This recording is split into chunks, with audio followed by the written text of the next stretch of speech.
I feel very strange following comedy because I'm not going to be that funny. So, and of course, because I'm a scientist, I have to have PowerPoint slides. We can't speak without slides. So, my job here is to actually go back and say, well, why were these guys so funny? Because they were really funny, but what is it that brings us that humor, that sense of pleasure from what we just experienced? And there's no way to explain this all in one fell swoop or one single theory. But there are some aspects of humor which make a lot of sense once you start to sort of dial into it.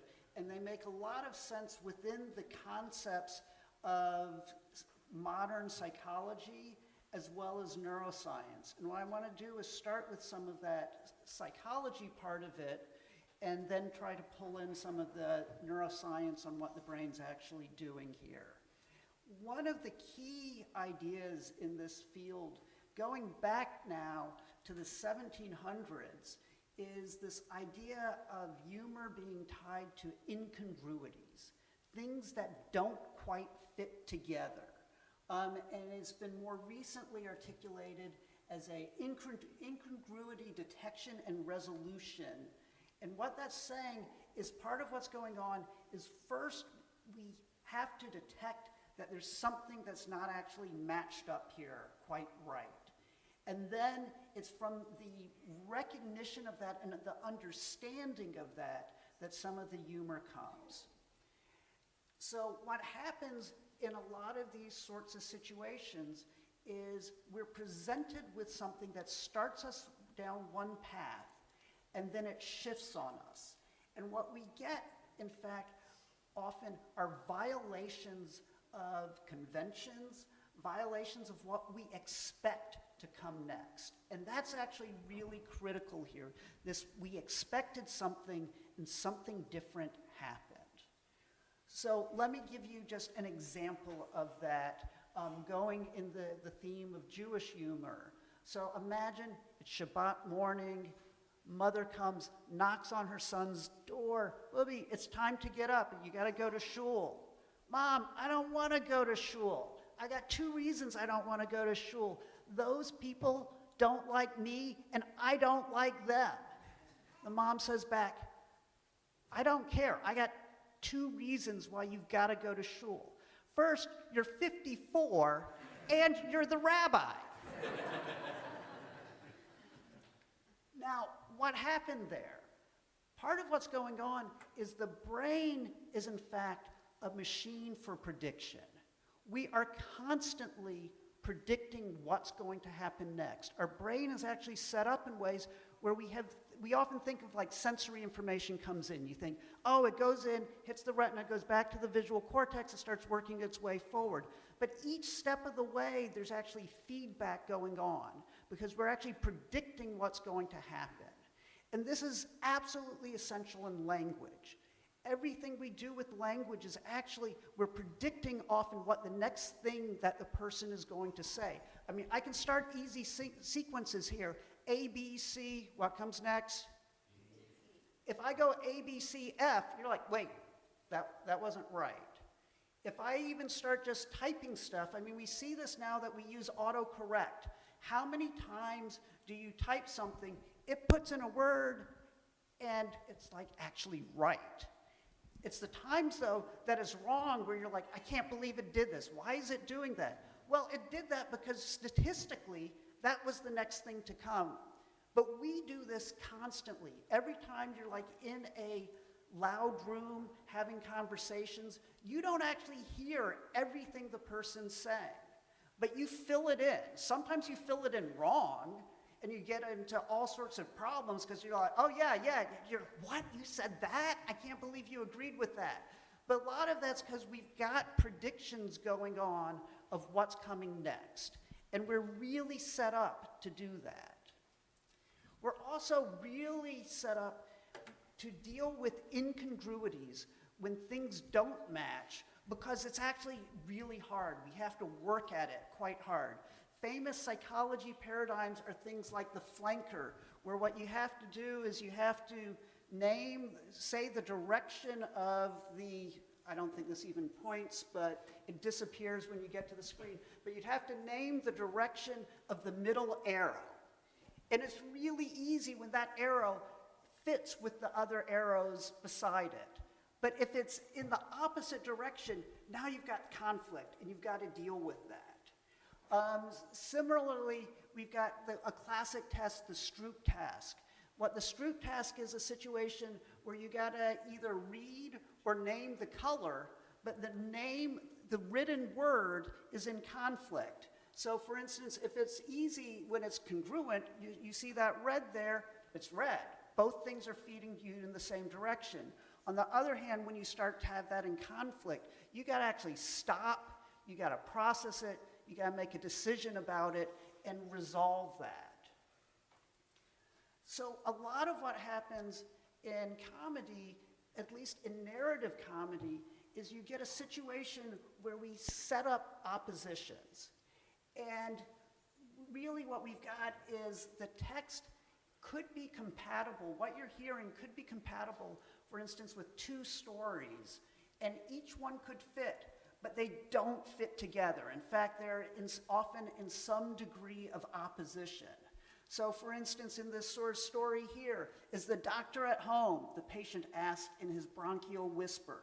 No, the doctor's young and pretty wife whispered in reply, come right in. So you've gone in a very different direction and the story set you up in one direction, and then it takes you in a different one. This often is thought of as happening in multiple stages, where there's a first stage where you detect that there is an incongruity. It's been set up. You resolve it in some way, and then there's pleasure in that experience. Now you can say, why is there pleasure in that? But at some point there's an insight in there. And it's in that insight that we actually find amusement in the same way you get pleasure in the cases where, like, you just solved a puzzle. You know, yeah, I got that. This happens you may not even necessarily to yourself say, oh, I got it, but you do. And sometimes even it takes a while. And sometimes you get a joke and like you're processing it, and then finally you're like, oh, I get it. Some people also will say there's a fourth stage, which is an elaboration stage, where you get it, and then the person starts to push it those steps farther. They start to embellish it to make it even more extreme, and that will just tickle us, essentially. An important piece here also is that there is some degree of a violation, but it's a benign one. And what am I saying when I say there's a violation? That in some ways, this actually runs against what is standard acceptable. It may be an ethical violation, it may be social, it may be physical. But there's a key thing here where it's a little bit offensive. If it goes too far, then people will be like, nope, that's too much. And we can actually go and look over time.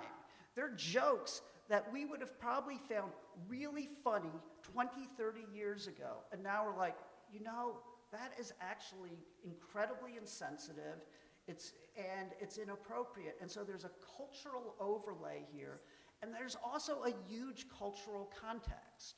There's certain themes we can talk about in Jewish humor where we go and we identify it. Oh yeah, that's, you know, and we could even say there and say, yeah, you take that out of the context and it's like, I don't get it. If I start making jokes about locks, you know, if I'm out in Nebraska and someone's never had bagels and lox, it's not going to mean anything to them. So there's a contextual thing that's really important.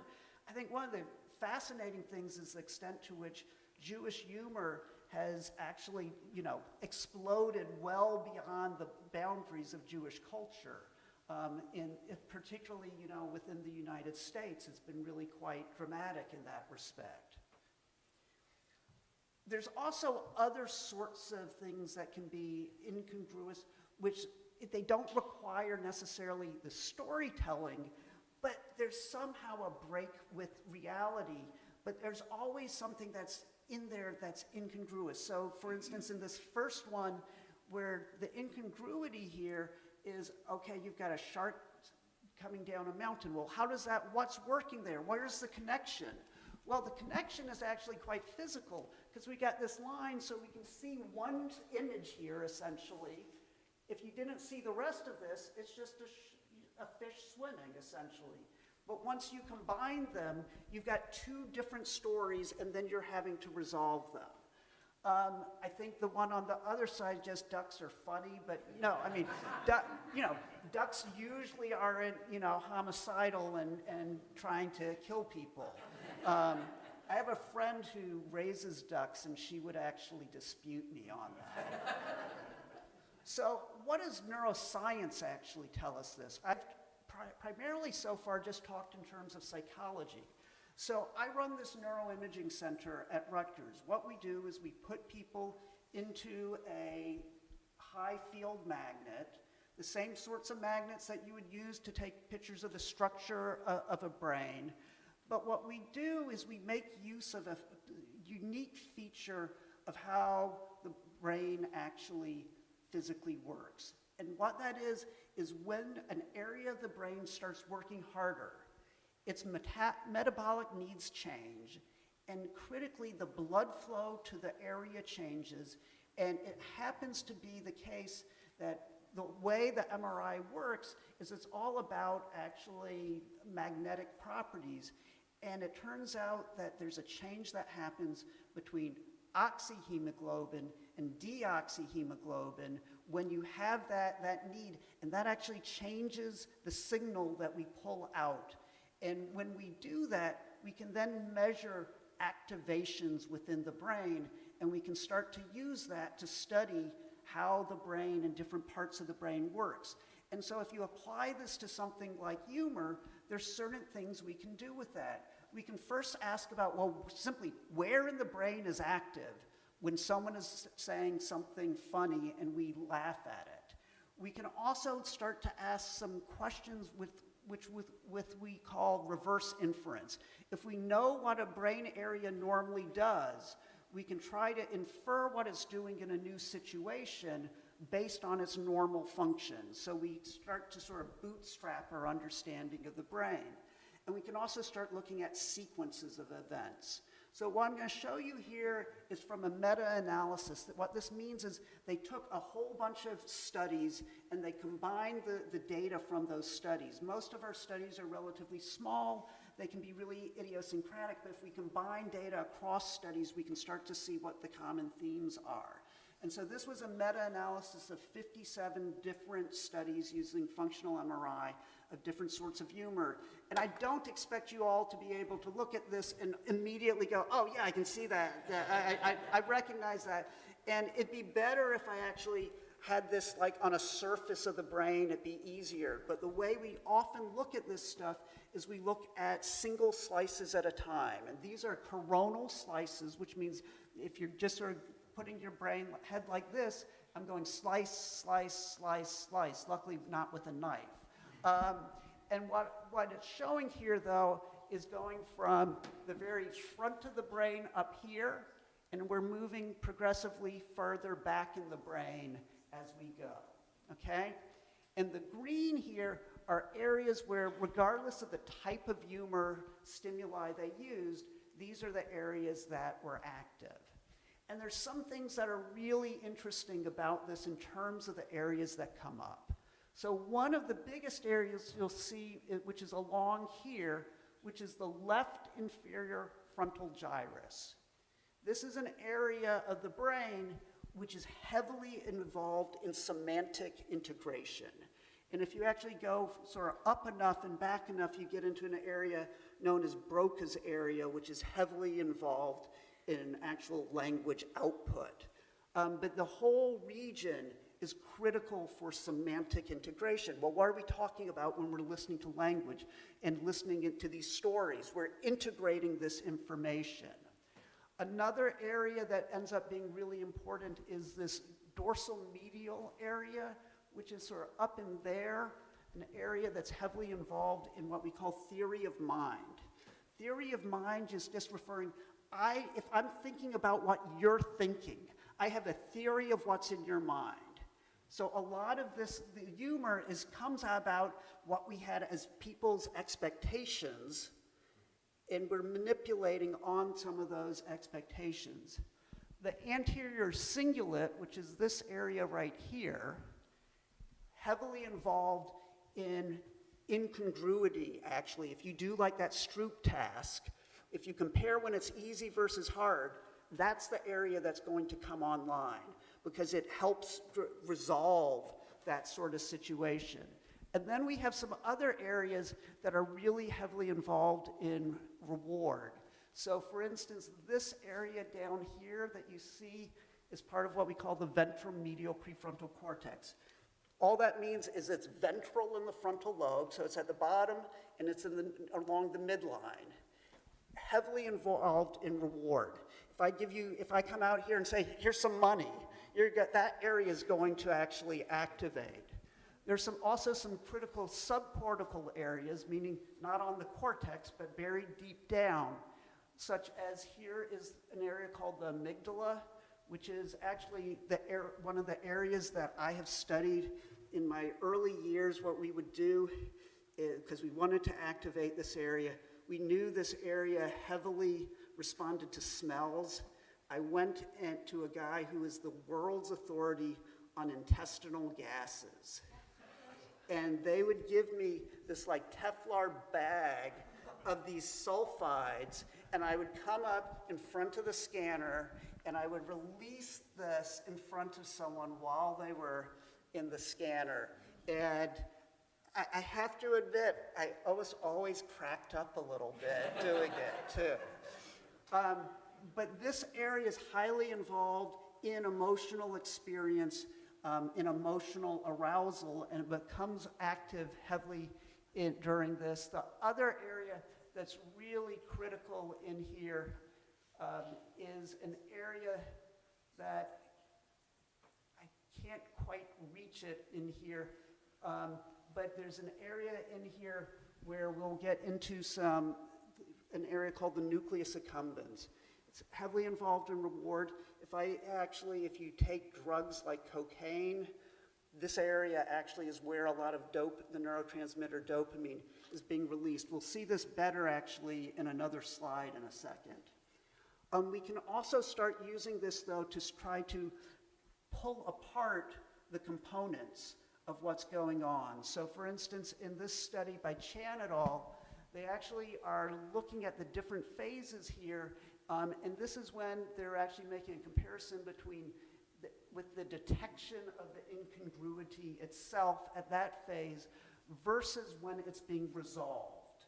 And so here in this one where we've got these temporal lobe regions which appear to be heavily engaged at that point where that incongruity is detected, but here we have this more prefrontal area, this medial frontal area, hitting at that resolution component.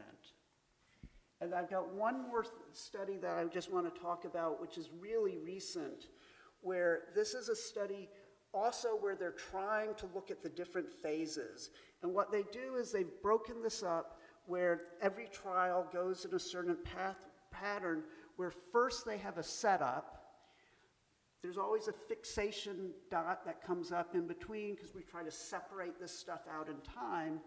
After the setup, they actually have, it's sort of a first punchline where that incongruity is really just sort of laid out there, and the second part of that punchline is where you get an actual resolution of what's going on.